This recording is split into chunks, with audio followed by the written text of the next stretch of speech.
নমস্কার বন্ধুরা। গতকালকে আমি দুটো গাছ প্রতিস্থাপন করেছি, এটা তার দ্বিতীয়টি। এবং গতকালকে একটা কথা বলতে হয়তো ভুলে গেছি, সেটা হলো যে যখন আপনারা নতুন কোনো গুটি কলম থেকে গাছ এভাবে প্রতিস্থাপন করবেন, তখন তার পট অবশ্যই ছোট নেবেন। আমি এখানে বড় পট নিয়েছি এবং তার ট্রিটমেন্টটা একেবারেই আলাদা, আপনাদেরকে দেখাচ্ছি তার রেজাল্ট। কিন্তু যখন আপনারা নতুন করছেন এই কাজগুলো, তখন আপনারা একেবারেই ছোট, সেটা 4 ইঞ্চি হতে পারে বা সেটা 3 ইঞ্চি হতে পারে, যে ছোটো ছোটো যে প্লাস্টিকের যেগুলো পলিথিন হয়, সেই পলি ব্যাগেই প্রথমে আপনারা এই গাছের শেকড় আনবেন এবং গাছকে এক সুস্থ তৈরি করবেন।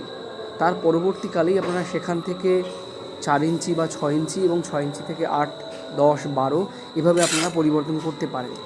কিন্তু সরাসরি গুটি কলম থেকে যদি আপনারা অভিজ্ঞ না হয়ে এই কাজটা করেন, বেশিরভাগ ক্ষেত্রে গাছ মারা যায়। কিন্তু আমি এর আগে এইভাবে গাছ আমার হাতে নষ্ট হয়েছে এবং এখন যেহেতু করতে করতে অভ্যাস হয়ে গেছে, একটা উদাহরণ দেখাই। এই যে গাছটি আপনারা দেখছেন, এটা একটা 12 ইঞ্চির টবে লাগানো রয়েছে এবং এখানে 4টি গাছ রয়েছে এবং প্রত্যেকটি গুটি কলমের। আমি লাগানোর পরে আমি এখানে জল দিইনি, আমি এদেরকে বাটে দিয়েছি এবং যদি জল ভরপুর দিতাম তাহলে এর শেকড় মরে যাওয়ার চান্স থাকতো।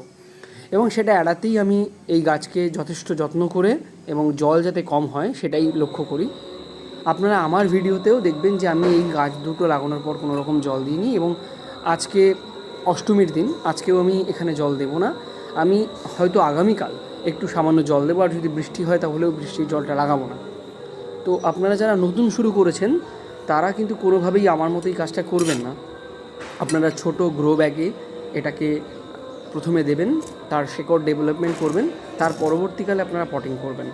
এটা বলার ছিল, এই ভুলটা অনেকেই করে। প্রথম আমিও করেছি, আমারও হাতে গাছ নষ্ট হয়েছে। তো আমি চাই না আমার এই দেখাদেখি একটা ভুল বার্তা যাক এবং আপনাদের গাছ নষ্ট হোক। সকলে ভালো থাকুন, সুস্থ থাকুন, পুজো সুন্দরভাবে কাটান। ধন্যবাদ।